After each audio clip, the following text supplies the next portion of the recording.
10h59, né? Na capital, com a cidade mais bonita do Brasil, que é o Rio de Janeiro, né? Tudo bem aí? 10h59, faltam 1 minuto, já a gente começa a falar de Pernambuco, né? Nossa, a terra do frevo, do maracatu, né? Gente, quantas coisas interessantes tem nesse estado maravilhoso, né? Terra de meu avô materno. Aqui é uma mistura de Pernambuco com Bahia, com Itália. Gente do céu, se bobear, eu estou assim em todos os 4 cantos do mundo. Portanto, estamos 11 horas de uma terça-feira em que nós falamos, e alguém dando like para mim hoje, chegando junto comigo, que bom. Hoje estamos terça-feira e sempre. Enio Manso, cadê você? Não falou comigo ontem? Beijo, beijo. Cadê o time aí, os cachorrinhos aonde estão? Bom dia. Acho que só tô eu e você e eu e mais ninguém. Até Mônica tá trabalhando tanto que nem dá um like assim pra tia dela, mas tudo bem. Pois é, e eu sempre deixo gravado mesmo, que depois o time vai chegando, e no final da semana todo mundo curtiu, todo mundo viu, e eu fico assim, literalmente apaixonada, com a certeza de que as nossas pesquisas sempre trazem algumas informações e que elas servem de ilustração para quem é professor, de um conhecimento mesmo. E nessas pesquisas a gente percebe que também a gente não sabe tudo, né? A gente sabe alguma coisa, porque são fatos que, por incrível que pareça, acabam sendo curiosos ao nosso ver. Maria Cristina Zani, Hortolândia, como é que você está? Grande beijo, prazer ver você. Acho que quando em vez você dar aí uma chegadinha, né? E é muito bom. Um abraço aí, espero que você esteja bem, a família esteja bem. E cuide-se, tá? E dizer para você que o Rio de Janeiro está de braços abertos. Quando você quiser vir com suas irmãs aqui, dar uma voltinha, vem até aqui em casa, o espaço não falta. E aí vocês vão ficar nesse momento frenético aqui, né? Do Rio de Janeiro, mas deixa a poeira sentar, né? A pandemia acabar e recebo vocês aqui com muito carinho. Muito obrigada, Zane. Viva Hortolândia, né? Eu lá em Hortolândia, em São Paulo, longe pra caramba, mas vai chegando. Bom, dizer que hoje nós vamos falar de Pernambuco. E quando eu falo de Pernambuco, eu falo de Valadares Turismo. Anotem aí, 021 97 611 9491. Anotem aí, Valadares Turismo, 021.97 611 9491. Valadares Turismo leva você a qualquer lugar que você queira conhecer, passear, descansar, né? Porque na Valadares Turismo, né? Você faz o seu trajeto e a Turismo te encaminha até lá com as melhores condições do mercado. Só para você ter uma ideia, quer dar uma voltinha em Búzios? 12 parcelas de R$ 71. Poxa, 12 parcelas, R$ 71. Você vai, você toma café, você se deleita, né? Com a praia de Búzios. Que tal? Vai lá. Dá umas piadinhas, Valadares Turismo e procura Dercinei que ele terá o melhor pacote para você. E tantos outros lugares, né, do Brasil, fora do Brasil, porque essa agência bomba e como por ela eu viajo, eu recomendo Valadares Turismo à disposição do pessoal que assiste o Falei Ponto. Vai lá, conversa com ele e ele ainda te dá um desconto. Vai com ele, porque para conhecer o Brasil, a melhor pedida é passear com Valadares. Bom, vamos lá. Hoje nós estamos aí, alguém dando um likezinho, legal. Nós hoje estamos falando, ou vamos falar, né? Não estamos falando, vamos começar a falar, da história de Pernambuco. Pois bem, a história de Pernambuco, ela é marcada por conflitos entre indígenas e portugueses. Porém, com uma dominação holandesa e até mesmo uma tentativa de independência. Então, no caso, os indígenas em Pernambuco, o território onde hoje é o estado do Pernambuco, era povoado por diversas tribos indígenas, como caetés, cariris, tabajaras e muitas outras etnias. Cada um falava uma língua e também dentro desse cenário de cada um falar sua língua, os costumes também eram diferenciados. E muitas das vezes, entre tribos, eles tinham, vamos dizer assim, uma forma de não serem amigos. E este fato foi importante. Para quê? Para que os europeus penetrassem, né, em Pernambuco, fazendo aliança com diversos povos indígenas a fim de conquistar o território.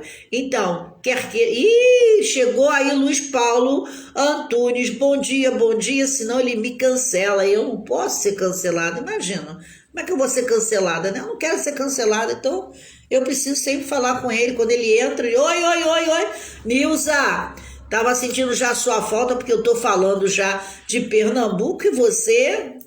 Também estou acenando para você. E você não perde nunca, né? Esse time aqui que me acompanha é legal, né? É Nilza, Luiz Paulo, Enio Manso e daqui a pouco Alessandro Mongin, que já falou comigo que está trabalhando hoje. Tem que trabalhar para ganhar dinheiro, é isso mesmo, né? Então, a professora Célia pode ficar no dia do lazer. Mas no momento o negócio é trabalhar. Então, o que acontece? Imaginem vocês o que acontece com a colonização de Pernambuco.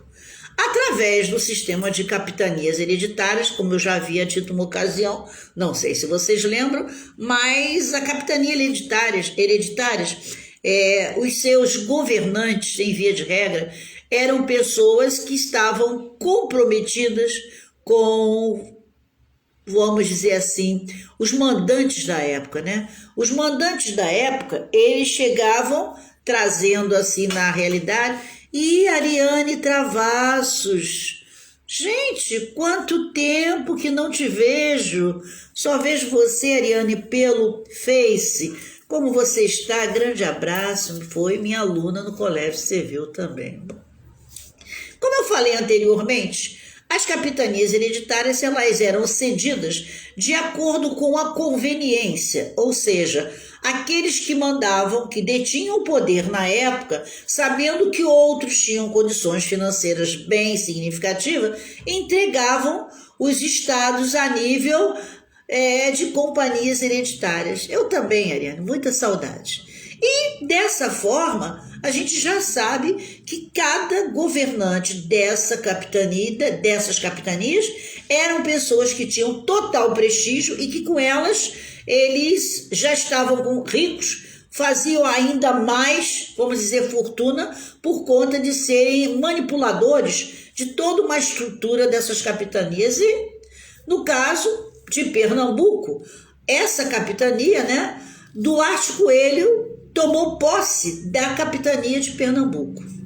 Então, chamada inicialmente de Capitania Nova Lusitânia. Então, quando se falar em Nova Lusitânia, possa ser que alguém fale, Adriana Gomes, bom dia, gente, você viu, tá invadindo aí o espaço, que bom ter vocês, e eu sempre que posso, né, não deixo de ovacionar a instituição a qual vocês juntamente comigo, eu costumava sempre dizer, né, nós dividíamos o mesmo espaço, porque não me vejo de forma impoluta a ponto de dizer, eu era a professora, não. Eu me rotulo como professora porque vocês sabem que é a minha praia. Mas em sala de aula, eu sempre disse o quê? Eu divido espaço com vocês, né? O espaço é mais de vocês do que meu. E naquela divisão de espaço, chamando a atenção de uma, mandando outro calar a boca, né? Dizendo socorro, a aula fluía, a gente conversava, eu chamava atenção, eu brigava, mas no final eu tinha, no meu produto final, o grande prazer e a satisfação de dizer, eu não fingi que entrei na sala de aula para trocar informação e eles não fingiram que aprenderam aquilo que não haviam aprendido. Então, essa troca entre eu e vocês, exatamente, Ariane, nossa troca de conhecimento foi que eu acho que nos fez próximos, mesmo que a gente não conviva todo dia, mesmo que a gente não esteja se falando por telefone, enfim, por zap, seja por onde for, mas fica sempre de quando em vez um alô ou como está, e isso é que fortifica uma amizade e que faz cada vez mais eu ser convicta de que dentro de uma sala de aula não pode existir a figura de uma criatura dizendo eu sou o dominador do espaço. Não, essa era já acabou, até porque hoje nós estamos aqui, contracenando via zap, vocês mandando a informação e eu falando com vocês, porque eu ainda não sei, e algumas sabem que eu ando de Antoles quando o tema é informática, eu ainda não tenho a capacidade de abrir a janela para colocar vocês todos contracenando comigo. Mas o dia que eu puder fazê-lo, eu vou fazer. Eu vou fazer uma live com vocês, não sei quantas pessoas a gente vai poder agrupar, agregar, e de quando em vez, se vocês quiserem entrar, vão entrando. Porque se Serginho Grosman, se Luciano Huck tem um painel lá com pessoas que ele conversa, por que eu também não posso conversar com vocês, não é mesmo? Então, um dia eu vou tentar. Quem me conhece sabe que eu gosto de diversificar, de criar, mudar, expandir, inovar. Então, aguardem, porque um dia eu vou chegar lá. Bom, vamos voltar aqui a Pernambuco, a capitania hereditária de Duarte Coelho. Bom, acontece que em 1535 foi fundado um povoado chamado Olinda e já 2 anos depois, em 37, esse povoado passou a ser vila. Igualmente, neste mesmo ano, foi fundada a cidade de Recife. Nem todas as capitanias hereditárias foram bem-sucedidas, mas graças ao cultivo da cana-de-açúcar, a capitania de Pernambuco prosperou. Bom, não sei se vocês sabem, mas ali nós tivemos a maior exploração do mundo de cana-de-açúcar. Você sabia? Eu não sabia. Nem todas as capitanias hereditárias, lógico, não tiveram a ascensão por conta até mesmo de gerência. Porque não basta alguém nos dar algo. É necessário que ao recebermos algo, tenhamos condições de poder fazer com que aquilo que nos for entregue, Letícia, minha enfermeira favorita, chegando, já me receitou, já me deu remédio, já tomei, já estou começando a entender que ela entende do negócio mesmo. Então, se muitas pessoas recebem algo, mas desse algo não sabem criar outras ramificações para prosperar, as coisas acabam ficando na mesmice. E assim eram também as capitanias hereditárias. Bom, assim sendo, com relação ao que eu falei a vocês, a cana-de-açúcar, a capitania de Pernambuco ela prosperou. A princípio, os portugueses utilizaram a mão de obra escrava indígena na lavoura de cana. Como vocês estão vendo, não só o negro era escravizado antigamente. O indígena era... Bom dia, Letícia. O indígena, ele era também escravizado. Portanto, como vocês estão vendo, o ser humano, ele não tem contemplação com ninguém. Não está em condições de prestígio, certamente será escravizado. Isso acontece até hoje com alguns patrões e alguns empregados. Isso é fato. Josiane, beijo para essa criança, beijo para você. Bom, e acontece o seguinte, no entanto, os senhores do engenho passam a usar pessoas escravizadas, você vê, ele já usava os índios, e aí eles, como donos do engenho, né, criaturas que mandavam nas terras, eles já tinham os indígenas como escravos e passaram a usar as pessoas negras nas plantações. devido ao lucrativo comércio de escravos com as colônias portuguesas na África. Vocês sabem que nós temos até aí uma das canções que diz, né, quando o navio negreiro transportava os negros africanos para o rincão brasileiro, né? Então, eles eram iludidos com quinquilharias, mas eles não sabiam que eles vinham para cá para serem assim armazenados, vendidos como escravos, e tudo era muito cruel para eles. Mas eles vinham para cá e acabavam indo para a lavoura, para o pesado. Então eles tinham o negro e ele tinha o índio. Bom, a capitania de Pernambuco, ela compreendia um estado bem maior que é o de hoje, porque ele incorporava o que chamávamos, e que hoje existe, o estado da Paraíba, o Rio Grande do Norte, Alagoas, Ceará e parte da Bahia. Olha que coisa interessante, né? Então, a capitania de Pernambuco, Recife, ele era Pernambuco, Rio Grande do Norte, Paraíba, Alagoas, Ceará e parte da Bahia. Então, hoje, nada mais, nada menos do que 1, 2, 3, 4, 5, 6 estados em um só. Coisa que nem sempre nos é informado por conta até mesmo de não tentar confundir a cabeça das pessoas. Não. Então, existe a captura de Recife. Já chegando no final do século XVI, a capitania de Pernambuco se tornara uma das mais ricas colônias. Esse fato, logo, atraiu a atenção de quem? Dos ingleses, holandeses e franceses. Para isso, quem vai ou já esteve a Pernambuco consegue perceber que as pessoas do estado, elas têm assim várias características, por conta dali ter abrigado não só ingleses, como holandeses, como franceses, como os indígenas e como português. Então, há indícios e possibilidades de cada, vamos dizer assim, como se fosse bairros, né, ou subbairros, até hoje encontrarmos pessoas com várias características. O holandês, ele é muito presente em Recife, assim como o francês também. É só a gente começar a vasculhar e nós vamos perceber ali que existe uma, vamos dizer assim, eu costumo dizer que existe um estado mesclado, né? Vocês veem ingleses, franceses, holandeses, portugueses, sem contar, até então nós não estamos falando aqui, e os registros são mínimos, né? Sem contar que vocês sabem perfeitamente bem que ao ser dividido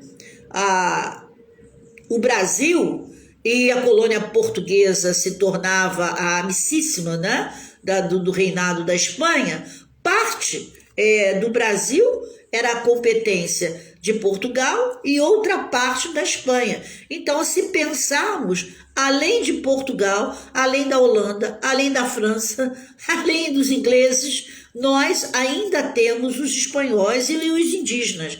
Portanto, Recife, ele ali representa quase os 4 cantos do mundo. Bom, então, importante lembrar que nessa época, Portugal estava bem unido à Espanha. E esse período em que o Portugal estava, vamos dizer assim, sendo todos amores, né, com a Espanha, se denomina de União Ibérica. Quando nós falamos em União Ibérica, nós falamos no reinado concomitante de Portugal e Espanha. Por sua vez, a Espanha estava em guerra com a Inglaterra. Ou seja, a Espanha estava brigando com a Inglaterra e com a Holanda. Assim, tanto fazia invadir Olinda como se fosse Sevilha. Imaginem vocês, a Espanha, nesse momento, briga com a Inglaterra e briga com a Holanda. Então, eles começam a ter na cabeça a ideia de que, Quelimar, Beijo. Eles têm uma ideia na cabeça de fazer o quê? Bom, eles acreditam, eu penso assim, eles acreditavam que já que eles estavam em meio à possibilidade de guerrear, eles podiam estar aqui também fazendo a mesma coisa com Olinda e dizendo que a capacidade deles era realmente de adquirir maior parte desses territórios. Os ingleses, aliados com os holandeses, tomaram Recife em 1595. Você sabia? Pois é, os ingleses juntaram-se aos holandeses e tomaram Recife. E quando você chega em Pernambuco, Recife, você vê várias e vários filhos descendentes de holandeses. É interessante. Então, veja só, os ingleses tomam Recife em 1595 e levaram vários produtos valiosos como açúcar, madeira e algodão. A partir daí, no nosso caso é um processo bem pitoresco, a capitania organizou 2 campanhas para a defesa de Recife e de Olinda. Então, veja bem que, nesse momento, o todo-poderoso dessa capitania hereditária ficou temeroso. Então, ele tinha que defender Recife e Olinda também.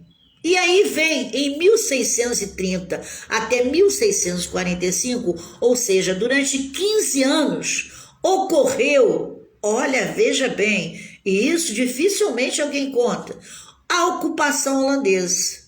A invasão holandesa, ela se inicia mais precisamente em 1624, na Bahia, e que eles foram expulsos na Bahia graças a uma ação de uma armada luso espanhola um ano depois. Bom, no entanto, voltariam à carga para conquistar um pedaço do comércio de açúcar, invadindo de novo Recife e Olinda em 1630.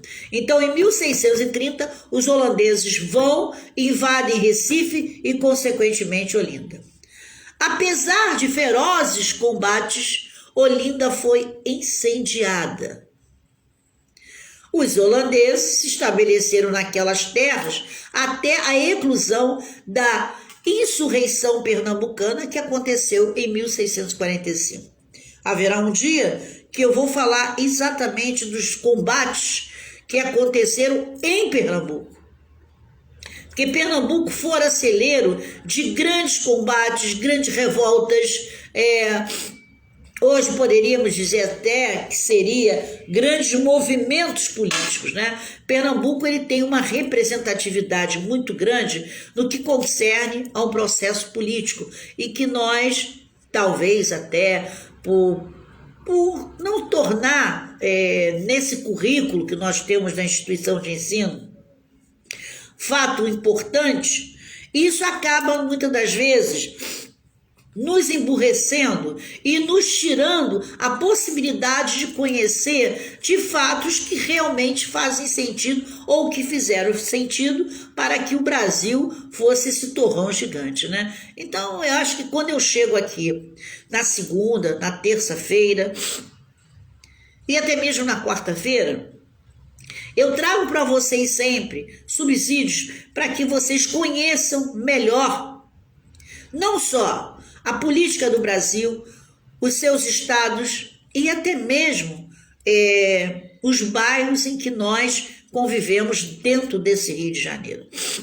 É muito bom a gente pensar em termos de Brasil de forma macro. É muito bom, principalmente aí eu tenho algumas professoras, se eu não me engano 3 professoras, 3 não, 4, eu tenho aí nesse momento 4 professores, que eu sei o quanto é importante vou repetir, vocês entrarem em sala de aula, e conseguirem passar para o aluno de vocês fatos curiosos. Eu tenho certeza que muitos aqui ainda iriam discutir se o Brasil realmente não ter grandes interferências. Imagina a Inglaterra, Alguém vai pensar nisso? Muito menos que a Inglaterra esteve lá buscando a sua partícula dentro de um estado denominado Recife? Talvez não, porque muitos momentos desses não são cogitados em sala de aula. E entendam vocês uma coisa, o aluno ele não quer mais uma aula, vou repetir sempre, que venha mandar calar a boca, sentar, calar a boca e copiar. Hoje o ensino ele transcende a essa propositura. Hoje os fatos são muito mais dinâmicos. As pessoas hoje elas buscam muito mais interagir com a figura que está ali, vamos dizer assim, tentando colocar um conhecimento a mais. Acabou o momento, e hoje a internet, vocês estão vendo, acabou o momento das pessoas se esconderem. Hoje você vai para o abate, como eu digo, ou então você vai ser um zero à esquerda. Não há o porquê da gente chegar numa sala de aula e não confabular com esse aluno a ponto de deixar esse aluno muito à vontade para que ele perceba o quanto ele é significativo e o quanto eu quero que ele seja um ser produtivo. Essa produção da figura humana, ao meu ver, ela só vai acontecer quando você ou qualquer outro seja capaz de mostrar a ele que a vida ela é necessária que se conheça desde os primórdios para que a gente possa fazer uma seleção do que hoje nos é colocado assim, vamos dizer assim, como se fosse um banquete, né? E essa iguaria a gente escolhe a menos pior. E a verdade é essa, quem não sabe a estrutura, o que o nosso país significou, até onde nós chegamos e como nós chegamos, está fadado a partir para qualquer condição que seja, vamos dizer assim, deslumbrante. E aí eu peço, vá através quando vocês estiverem conversando, procurem fazer exposição de conhecimentos, porque é isso que vai fazer a diferença. É isso que vai fazer. Eu não preciso ser professor de história para poder falar dos estados do Brasil. Eu não preciso ser professor de geografia. Não. Eu apenas preciso ser uma pessoa que queira informar para que as pessoas venham absorver. Só isso. Bom, e aí nós chegamos ao ano de 1700 com a Guerra dos Mascates. A Guerra dos Mascates ela acontece no ano de 1710 a 1711, portanto, uma guerra que dura 11 anos entre os senhores do engenho, como eu falo a vocês todos, né, que estavam concentrados em Olindas e comerciantes portugueses que viviam em Recife. Jaqueline Barcelos, bom dia, grande abraço aí para Mesquita, para o professor Sérgio Guerreiro aí e toda a família civil de Mesquita. Bom, a confederação, aí vem, né, já estou na Guerra dos Mascates, naquele desespero todo, aí vem a confederação dos Cariris, né, os índios Cariris. Que leva o nome, né, de Cariri. A Confederação dos Cariris, ou a Guerra dos Bárbaros, para vocês verem, e eu vou um dia falar sobre isso. Recife foi, eu repito para vocês, um celeiro de combate de forma vertiginosa e que muitas das vezes na sala de aula o professor não faz esse comentário porque tem até aquele ditado, né? Quem vive de passado é museu. Bom, quem vive de passado é museu, mas se eu não tiver sabendo o que aconteceu no passado, eu não posso nem qualificar o indivíduo de museu, né? Alessandro Moginho, 01 do Arame de Ricardo. Passou rapidinho? Já falei em você, vai com Deus e bom trabalho. Bom ver você. Ele já ganhou o troféu, falei ponto, né? Ele, Josiane, tem um time aí que, olha, tão firme e forte nesse propósito. Tá bom, grande beijo, fica com Deus. Então, o que acontece? Após tantas coisas aconteceram em Recife, após a expulsão dos holandeses, os colonizadores portugueses continuaram a se expandir em direção ao sertão nordestino. Buscavam aumentar as lavouras de açúcar e algodão, além do pasto para o gado. Olha como eles eram, né? Eles queriam cada vez, até hoje, né? Politicamente falando, eles querem aumentar o cofrinho deles sem se preocupar com a população. No entanto, algumas tribos indígenas, como os cariris, os cratreus, os cariús, se uniram e passaram a atacar as fazendas. Como faz o sem terra hoje? Pois é, assim as tribos indígenas faziam. Eles começavam a atacar as fazendas dos senhores do engenho. Bom, com o intuito de derrotá-los, os proprietários nordestinos tiveram que trazer os bandeirantes paulistas, né, para combater toda essa possibilidade de tomada de posse, que não era verdadeira, né? E a Confederação dos Cariris transformou-se então somente em 1713, quando os focos de resistência foram exterminados no Ceará. Como eu falei para vocês, para quem chegou agora, Pernambuco chegou a agregar 5 estados da federação: Paraíba, parte do Ceará, parte da Bahia. O Pernambuco era muito maior do que é hoje. Bom, e aí em 1817 vem a Revolução Pernambucana. Na primeira metade do século XIX, tinham vários territórios ou continentes americanos se rebelam contra a dominação europeia. Olha só, continente americano, dominação europeia. Vocês já entenderam que até agora aí a coisa fica mais para o lado do gringo do que qualquer outra, né? Bom, dessa maneira, inspirados todos pelo iluminismo, né? Que foi na época um movimento que teve grande significado não só para o Brasil, mas como para o mundo, né? Chegando o momento, né, do iluminismo, também com ele a independência dos Estados Unidos. E aí, um grupo de insurgentes planeja a emancipação da agora província de Pernambuco. Então, vocês veem o seguinte: quando chega o movimento iluminista, né, com base na independência dos Estados Unidos, é que uma determinada, vamos dizer assim, uma determinada classe resolve se juntar e, consequentemente, tornar emancipada a província de Pernambuco. Foram, no primeiro momento, vitoriosos. Os participantes conseguiram instaurar um governo provisório republicano, e aí a gente fala nessa república, né, de caráter ainda embrionário, e estabelece a liberdade de culto e de imprensa. É aí, nesse momento, quando eles pensam numa liberdade, né, numa emancipação da província de Pernambuco, eles permitem não só os cultos, como também a imprensa, com seu direito de falar, de fazer, de agir, e fica essa confusão, como nós temos hoje, né?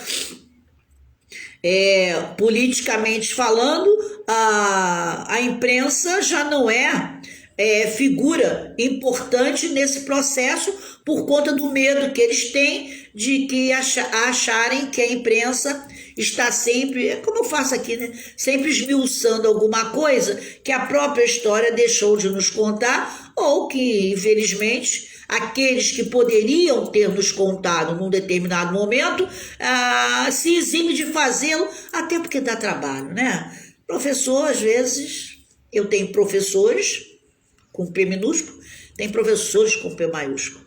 Professor com P maiúsculo é aquele que gosta do magistério e que faz dele a bela salada de fruta, né? Então, o professor com P minúsculo é aquele que tempera o fel da galinha. Existe aí uma diferença bem grande, né?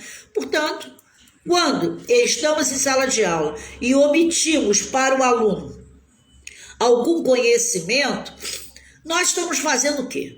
Nós estamos deixando de tornar este ser o indivíduo mais culto. É assim que eu vejo. A cultura, ninguém abre a cabeça de ninguém e diz, você vai ter que ser culto. Não, não é isso. Até porque a cultura, ela independe de um banco de escola. No momento que eu saiba ler, eu posso ler o que eu quiser. E aí eu vou me aculturar. Esse é o meu modo de pensar. Então, aculturem os seus alunos, porque do nada, a certeza de que vocês caminharam em prol de serem um agente facilitador para esse aluno, sem sombra de dúvida, será reconhecido por todo um sempre. Bom, já falei para vocês que o culto e a imprensa pode ser viável com base numa nova realidade da emancipação dessa província de Pernambuco. Então, foram duramente reprimidos pelas tropas enviadas por Dom João VI. João VI também, o que ele queria era o domínio total do Brasil e sem direitos, mesmo os latifundiários, que eram pessoas que detinham esse poder, porque financeiramente eram os amigos do rei, mas ele também queria era que aqueles que ele doou às capitanias hereditárias fossem, no fundo, pessoas que tomassem conta do seu bem maior. Eu acho que era uma proposta de inteligência. Bom, e aí o que acontece? Se já as tropas enviadas por Dom João VI reprime, como punição, 4 participantes foram executados e o território de Alagoas passa a ser uma província independente, ou seja, quando chega Dom João, ele retira de Pernambuco Alagoas e dá aí uma província independente. Bom, assim sendo, chega-se a uma confederação, que é a Confederação do Equador, em 1824. A Confederação do Equador foi uma revolta de caráter separatista e republicano, ocorrida em Pernambuco em 1824. Repito, dizendo para vocês, Pernambuco foi o celeiro das maiores discussões políticas na época das capitanias hereditárias. Bom, então, ela deve ser entendida dentro de um contexto do primeiro reinado, quando Dom Pedro governava. Então, Dom Pedro I governando, ocorre o quê? A Confederação do Equador em 1824. Bom, o imperador havia convocado uma Assembleia Constituinte para que esta elaborasse a Carta Magna do novo país. O que é a Carta Magna? Nada mais, nada menos do que uma Constituição. Bom, porém, houve uma insatisfação e, sabe de uma coisa? Vamos acabar com isso e vamos outorgar uma Constituição de tônica centralizadora. Bom, o que significa isso? Se já se fala em tônica centralizadora, significa que, como até hoje, nós temos um governo que quer ser o indivíduo que domine tudo para se tornar um centralizador que, de forma indireta, acaba sendo um ditador e, na realidade, o poder na mão de uma única pessoa. Sempre assim. Toda instituição, todo momento, toda família, onde apenas o indivíduo decide tudo, onde ele cria determinantes, onde ele diz que quem faz sou eu e você obedece, não vai existir, preste bem atenção, não vai existir nunca, se não existe um consenso, não vai existir nunca um fazer com satisfação. E por outro lado também, aqui a gente percebe que o dominar para poder ter nas mãos todas as possibilidades de criar para aquela comunidade um direito que ele realmente não tem sobre as pessoas. Isso aí é bom que a gente perceba que muitas das vezes acaba tirando, vamos dizer assim, criando guetos. E no final, temos ao nosso entorno várias falas quando poderíamos ter uma só, porque a nível de amizade você consegue muito mais do que a ferro-fogo. Mas desde aquela época, nós já tínhamos aí uma ação centralizadora. Então, a Confederação do Equador foi duramente reprimida pelas tropas imperiais que atacaram Recife e, consequentemente, alguns dos seus líderes, como Frei Caneca, que fora executado. Bom, não é desconhecido de ninguém a execução de Frei Caneca. Ainda ocorre também, em 1848, a Revolução Praieira. Essa Revolução Praieira foi um movimento de caráter já liberal, já saiu do democrático, já vai para o liberal, que defendia a liberdade de imprensa, a nacionalização do comércio de varejo e o fim do poder moderador. Esse poder moderador nada mais é do que junta todo mundo e isso pode, aquilo não pode, mas no final mesmo existia, vamos dizer, uma cúpula mandante. Acontece que no momento em que a imprensa ela começa a ter condição de viver, de ser assim, dono de um espaço, né? Os protestos começam em um dos jornais chamado Diário Novo, que ficava localizado lá, próximo à Rua da Praia, e os integrantes eram conhecidos como praieiros, porque o jornal, a sede do jornal, ficava próximo da Rua da Praia, então o apelido dele era de praieiros. E eles, na qualidade de tal, eles começaram a fazer um movimento. E nesse momento em que a imprensa entra, ocorre o quê? Ocorre um combate em Recife, que logo se espalhou pela zona da Mata Pernambucana. Então, vejam bem, por que às vezes determinadas pessoas querem e fazem tudo para desmoralizar parte de uma imprensa? Porque eles sabem perfeitamente bem que o maior elo de comunicação é realmente os jornais, as revistas e hoje a internet. Isso, em via de regra, é feito por aquelas pessoas que conhecem e sabem perfeitamente articularem-se para poder passar algum dado. Então, essa imprensa, ela torna-se perigosa à vista de propagação de algo que a política, no momento, ou queira guardar ou não querendo a luz da verdade. Então, por essa razão, hoje, a gente sente na pele que a imprensa ela é terrivelmente atacada, né, de forma que às vezes se torna até gozado. Como eu vi alguém perguntar, eu lhe perguntei alguma coisa? Cala a boca! Eu lembrei até da professora Célia na sala de aula. Aí a jornalista cala a boca porque a figura central, ou não cala, porque a figura central quer calar a imprensa, porque sabe que a imprensa ela consegue passar para toda uma sociedade, quiçá para o mundo todo, uma fala que muitas das vezes acaba tirando o sentido das coisas. Bom, e assim sendo, o combate começa em Recife, como eu falo a vocês, e logo vai se espalhando e chega à zona da Mata de Pernambuco. Essa rebelião só teria fim 2 anos depois. Vocês veem que o combate aqui levou exatamente 2 anos. E ao final desses 2 anos vem a intervenção imperial e vários dos seus líderes foram anistiados, ou seja, briga todo mundo, bota todo mundo para fora, depois fala o seguinte, traz todo mundo de volta para poder ficar tudo certo. Curiosidade sobre Pernambuco.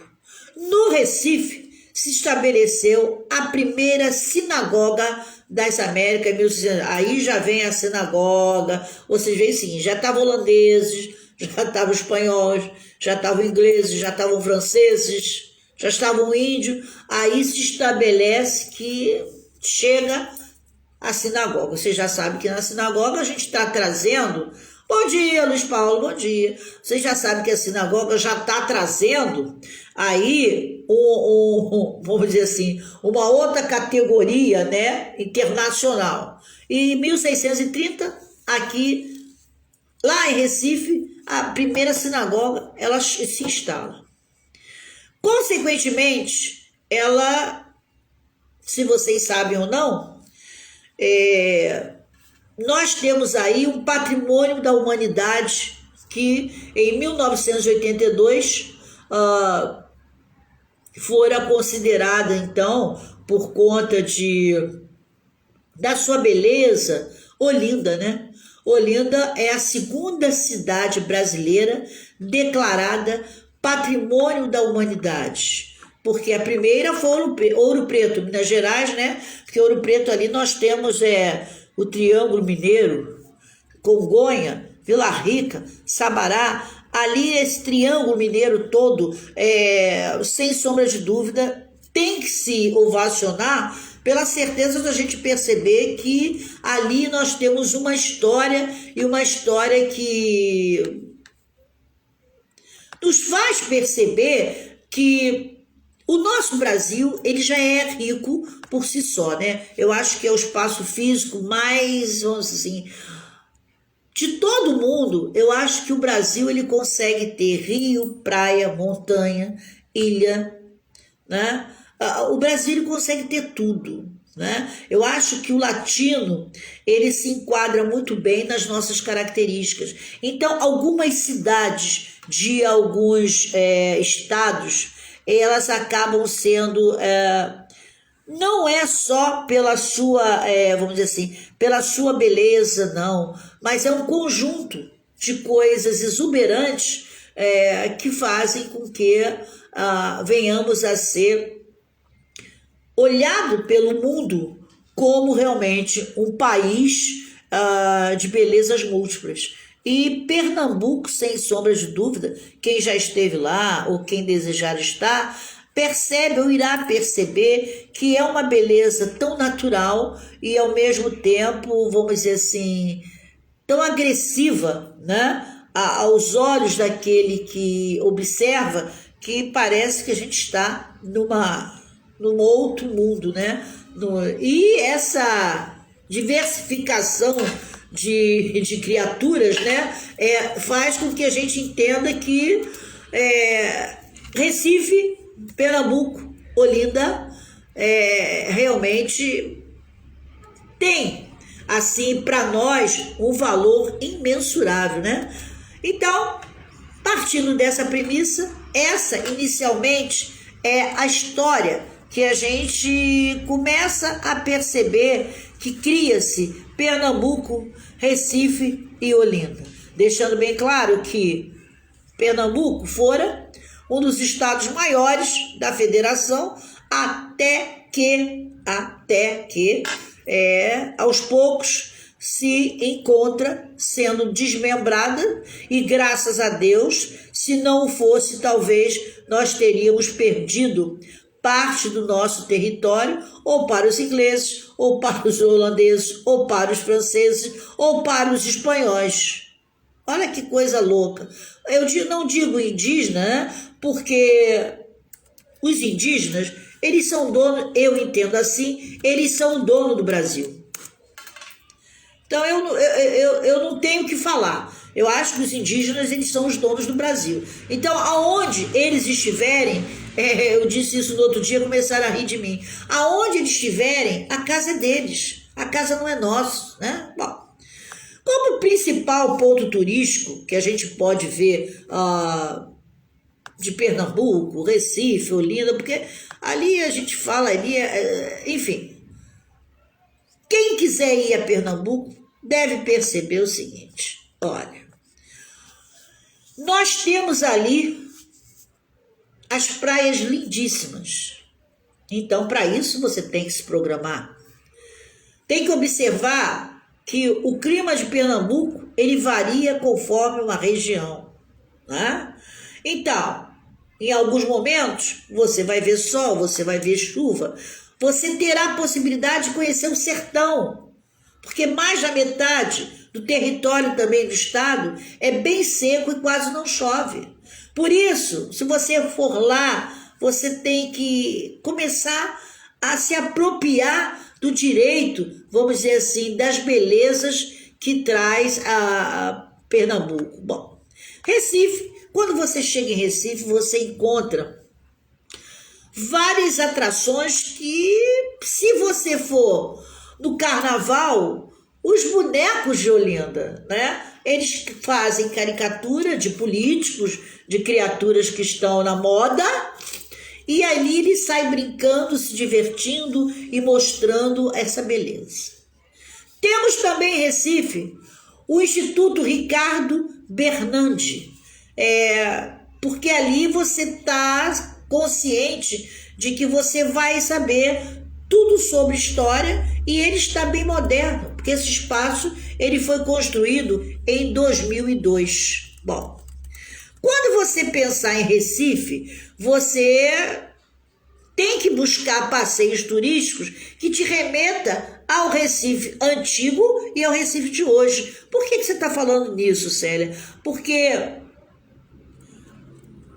a cidade de Recife, ela tem uma parte histórica, totalmente histórica, com vamos dizer assim, com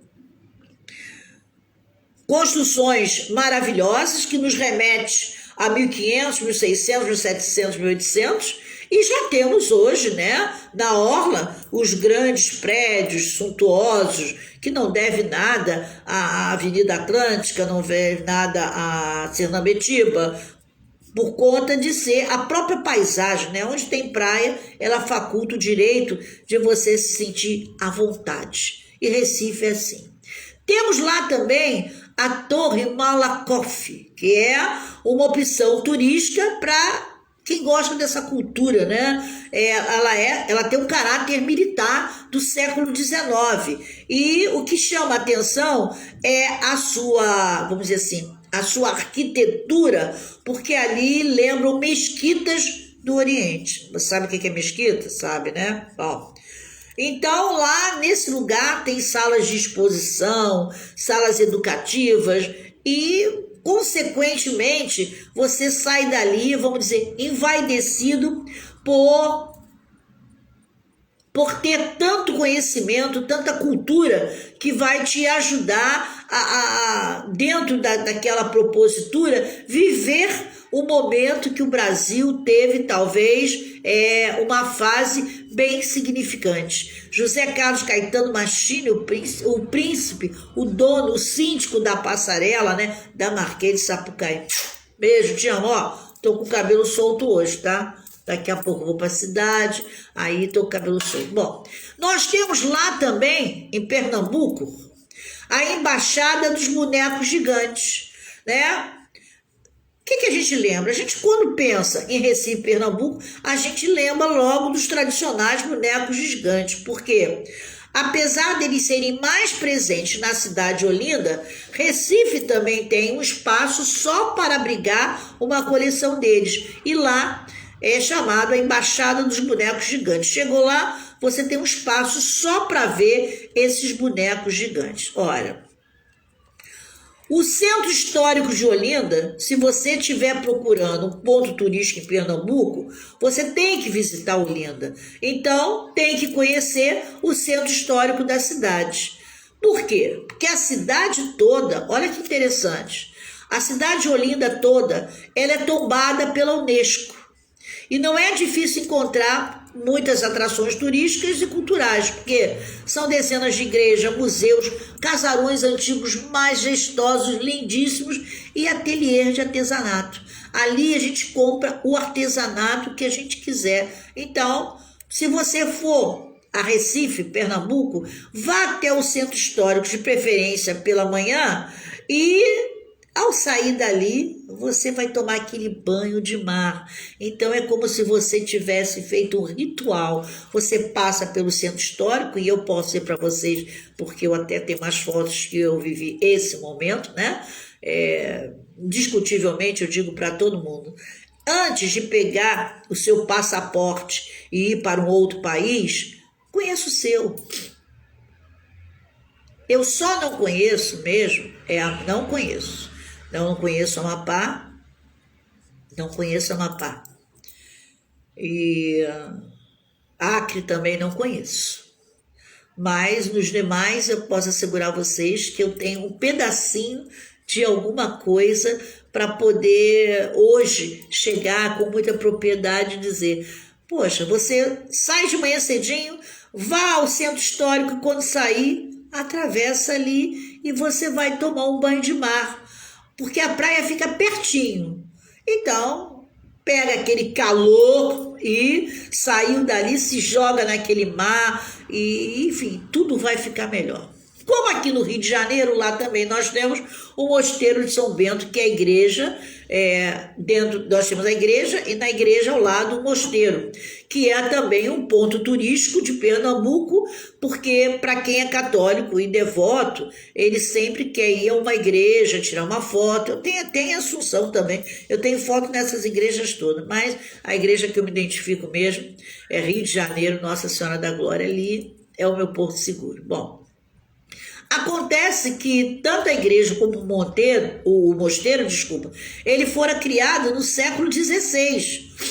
E ele tem, na realidade, um complexo arquitetônico que, ao chegar, a gente percebe uma diferença muito grande, porque à medida em que o tempo evolui, a arquitetura ela cria também outras nuances em função de uma coisa que eles chamam de modernidade, né? Bom, nós temos ali também a Mirabilândia. Olha, é uma diversão, é uma aventura, né? Ela está louca. Essa é como se fosse a nossa Disney, a Disney deles, vamos dizer assim. E o bairro é o bairro do Salgadinho, né? E lá tem brinquedos, atrações. E lá nós temos uma montanha-russa e aqueles brinquedos giratórios. É como se fosse a Disney fora da própria Disney, né? E ele tem uma área, além de você adulto estar lá, tem uma área específica só para criança. Então, o adolescente tem uma área, mas a criança, ela tem um espaço físico reservado só para ela. Isso nos leva a entender que a pessoa pode ficar mais tranquila, porque tem determinados brinquedos que não é compatível para a criança. Às vezes as mães até botam os filhos na montanha-russa. Aí uma vez eu falei, essa daí tá dando para se ver livre do filho, porque até adulto, quando sai de lá, sai chacoalhado, imagina uma criança. E temos aí, né, Porto de Galinhas, né, que meu filho esteve lá uma boa temporada, porque lá é o lugar típico, né, para andar de jet ski. E como ele gosta desses esportes aí meio maluco, ele gosta de jet, ele gosta de surfar, né? Eu não sei nem como é que ele já não pulou de asa delta. Se já pulou, não me disse, né? Para mim não infartar. E em determinado momento lá estava ele passeando de jet ski lá em Porto de Galinhas, porque o espaço físico ali vamos dizer assim, é bem significativo. E quem não conhece deve passar em Porto de Galinhas, porque também é um dos locais em que é considerado um dos melhores pontos turísticos de Pernambuco e é o mais procurado hoje pelos turistas. Vamos dizer, assim como quem vem ao Rio de Janeiro quer vir a Copacabana e Ipanema, quem vai a Pernambuco tem que ir a Porto de Galinhas. Isso aí não tenha dúvida, né? Ela fazia parte do turismo nordestino, né? E acabou criando uma revitalização, acabou tendo também o direito de ser um polo turístico, né? E lá tem restaurantes, hotéis, resorts, realmente Porto de Galinhas. E se você gosta, digamos, de fazer algum esporte, né? Praticar algum esporte, principalmente quem gosta de andar de jet ski, ali o cenário é maravilhoso. Então, hoje Porto de Galinha atrai visitantes de todo mundo, que ficam encantados com a natureza exuberante. As piscinas são naturais, né? De águas mornas, né?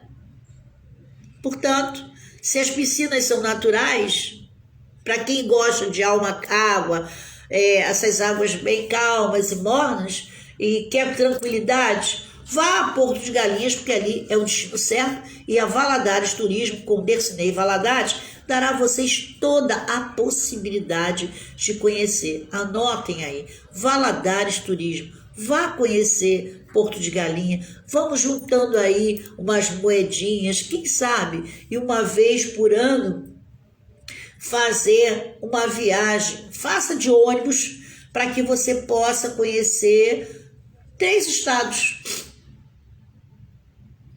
Se não for de carro, porque de carro é cansativo, eu acho, pega ônibus. Eu, uma ocasião, fui daqui a Assunção de ônibus. É claro, né? Eu levei cerca de, se eu não me engano, eu levei cerca de 48 horas. Daqui, foi 48, já foi. Daqui a Assunção, Paraguai. Mas eu passei por São Paulo, eu passei por Floripa, eu passei por Paraná, eu passei por vários e vários estados. Eu acho que eu passei por uns 5 estados. Então vale a pena. Dá uma passadinha, dá uma olhadinha lá, se você quiser. Pega um ônibus, nada de avião, pega um ônibus e vá. Vá para São Paulo, depois de São Paulo você pega Paraná, ou então você já sai daqui, vá até Vitória. Pois Vitória vai ganhando o mundo, vai passando. Você tem 30 dias, reserva 10 dias para conhecer 3 ou 4 estados, faça por ônibus. E você, no final de 6, 7 anos, você conheceu o Brasil. É claro que para ir para o Amazonas você tem que ir de avião, né? Porque aí também é demais. Para o Ceará, para o Maranhão, para o Belém, aí é outra história. Mas por aqui, vai andando por aqui que você vai conseguir pegar um ônibus, e vai ser uma doçura. Portanto, eu, se fosse você, já marcaria com a Valadares Turismo uma viagemzinha para conhecer Porto de Galinha. Olha, gente, não sei se vocês sabem, mas Fernando de Noronha é um dos mais famosos pontos turísticos de Pernambuco e do Brasil.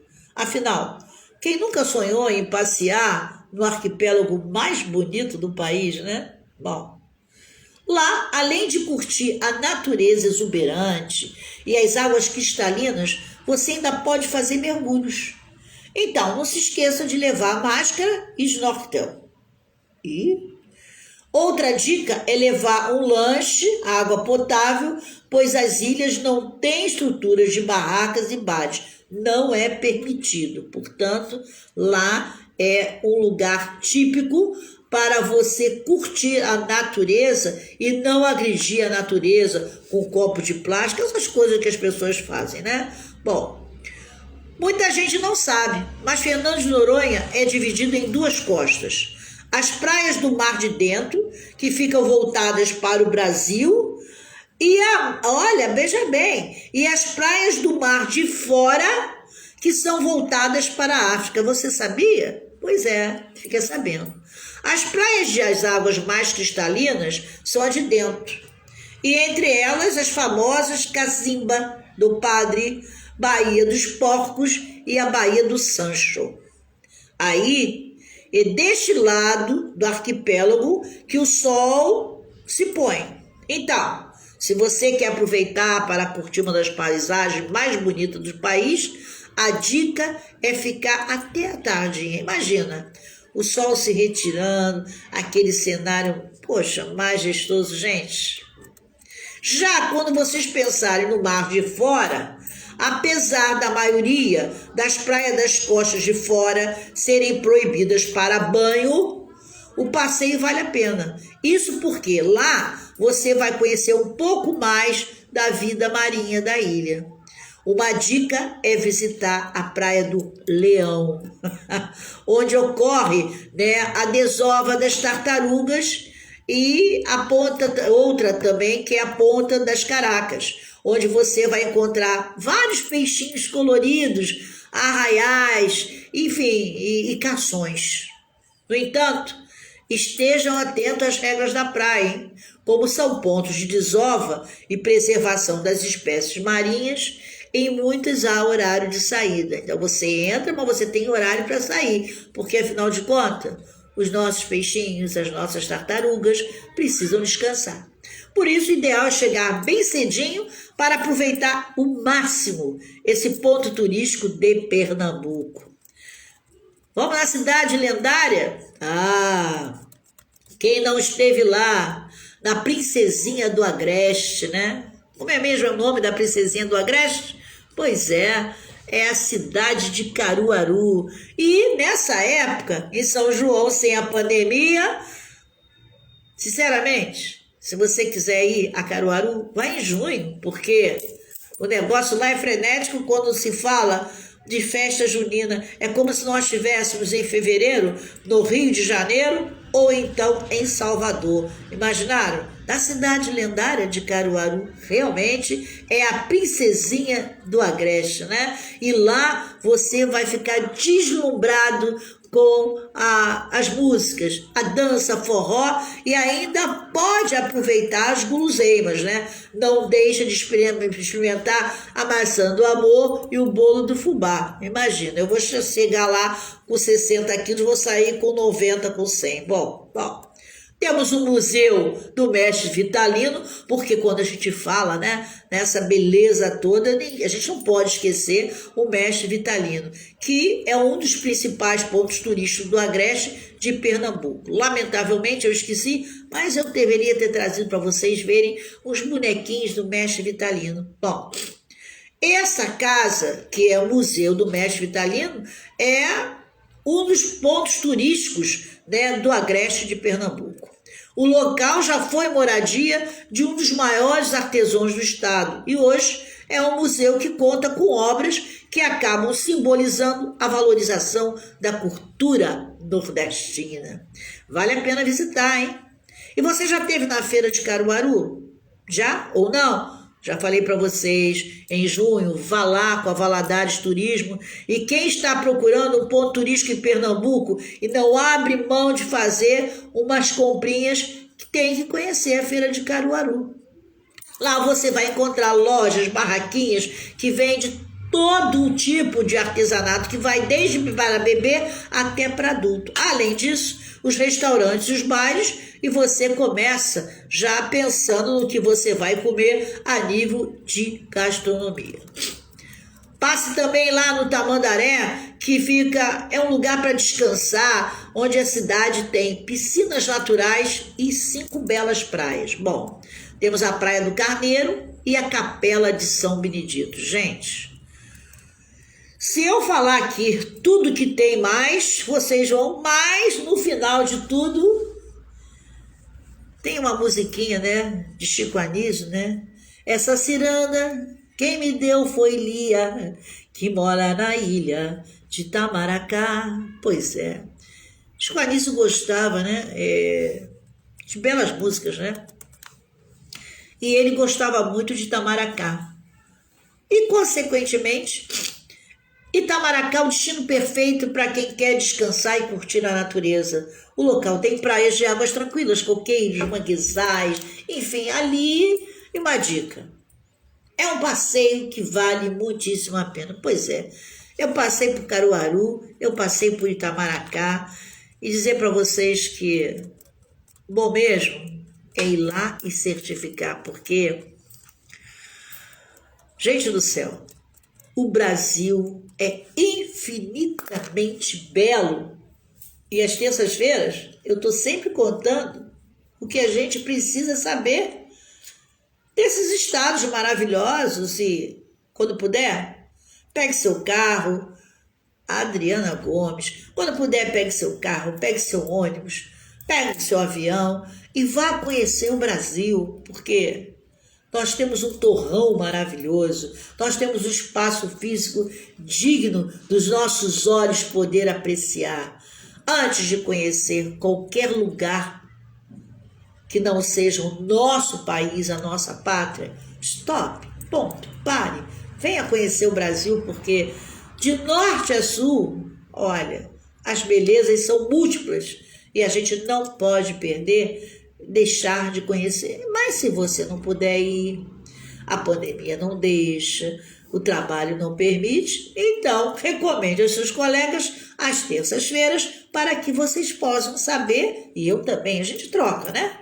Que a gente possa saber e conhecer um pouco mais dos nossos estados do Brasil. E assim nós vamos criar um mosaico e dizer, nossa, Eu viajei sem sair de casa porque a Célia me obrigou a conhecer. E como diz a minha queridíssima, né, Adriana Gomes, o Brasil é lindo, o Brasil é majestoso, o Brasil merece muito mais do que ele tem tido até hoje. E que nós, como figuras humanas, como pessoas que somos, precisamos visitar. Precisamos sair desse casulo de achar que eu tenho que sair do Rio de Janeiro para ir para Miami, Paris, Nova York, Califórnia. Não. A beleza está aqui. Então conheça primeiro o seu país para depois você conhecer o país dos outros, né? Fica a dica. Mas se não puder, se não der, se não quiser, se tiver medo de avião, não há problema não.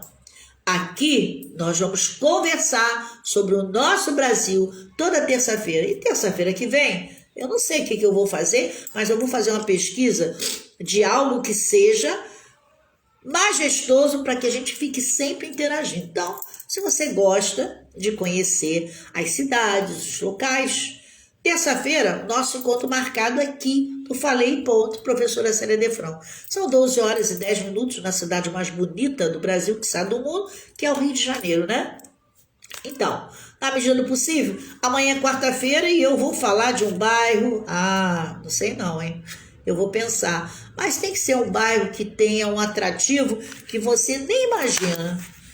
Que tal? Vamos passar por Jacarepaguá? Você conhece? Olha que aquilo ali é grande, né? É imenso. Pois é. Então amanhã vamos falar sobre Jacarepaguá. Vamos falar daquelas fazendas. Vamos invadir no nosso imaginário um passado que não nos mostraram. E a gente está aqui aproveitando essa pandemia e fazendo essa orgia pedagógica, cultural, que eu gosto de quando em vez passar e propagar, né? Conto com vocês aí, quando quiserem saber dos políticos, da vida política do Brasil, quiçá do mundo, às segundas-feiras eu estou aí.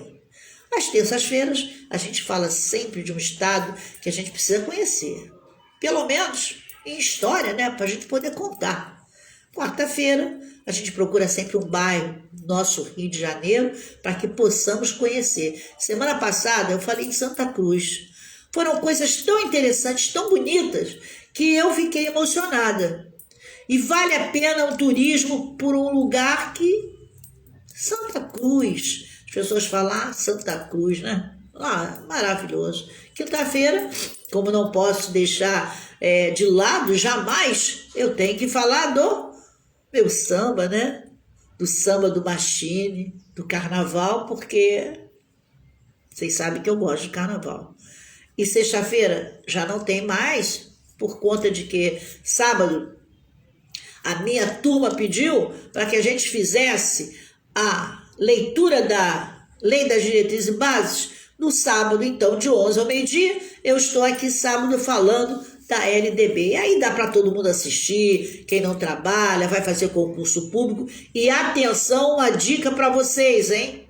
Ontem eu vi no Jornal Nacional 27 escolas que serão abertas a qualquer momento, porque certamente o prefeito mais o governador do Rio de Janeiro estarão se movimentando para poder dar à população do Rio de Janeiro 27 escolas que estão abandonadas e que ontem, através do Jornal Nacional, com essa denúncia, eu acredito que o prefeito e o governador do Rio de Janeiro estarão se mobilizando para dar à população do Rio de Janeiro mais 27 deslumbrante e gigantescas escolas que eu vi com uma estrutura invejável. Portanto, vai precisar de professor, de pedagogo, de secretário escolar. Então você fique ligado, porque já eles estarão se mexendo e até o ano que vem teremos 27 escolas novinhas em folha para você trabalhar. Beijo, fiquem com Deus e amanhã vem aí o bairro de Jacarepaguá. Compartilhe com seus colegas, com seus amigos, digam para eles que se tiverem um tempinho, fiquem lá assistindo. Aí um diz, é muito tempo, Célia, 1 hora. E a cultura tem tempo? Acho que não, né? Então, beijo, bom ter vocês, dizer que foi muito bom estar com vocês hoje até 12 horas e 13 minutos. Que Deus nos acompanhe sempre. Josiane, muitíssimo obrigado. Adriano, obrigado. Ai, meu Deus. Nils, obrigado. Machine, obrigado. Alessandro Mongin, muitíssimo obrigado. Meu filho Enio Manso, muitíssimo obrigado. Travassos, que não vi há tanto tempo, muito obrigado. Zane, que está lá em Hortolândia, São Paulo, muitíssimo obrigado. Você que está em Dubai também, muito, muito obrigado. Lisboa já chegando aí, Daiane, bom ter você aqui no Brasil, e já sei que você quer partir correndo, né? Mas muito obrigado também, e dizer que eu estou aqui, na medida do possível. Luiz Paulo, bom ter você, bom trabalho. Fiquem com Deus, até amanhã, se Deus quiser. Que Deus proteja todos nós, que quem vai para o seu trabalho, que tenha um bom dia de trabalho, e lembre-se, nós somos responsáveis pela nossa felicidade. Portanto, ninguém pode atravessar o nosso caminho. E quando encontrar pedras, não se preocupe, abaixe, retire-as para que você possa passar. Nem pedra irá te incomodar. Beijo, fiquem com Deus e até amanhã, se Deus quiser. Fui!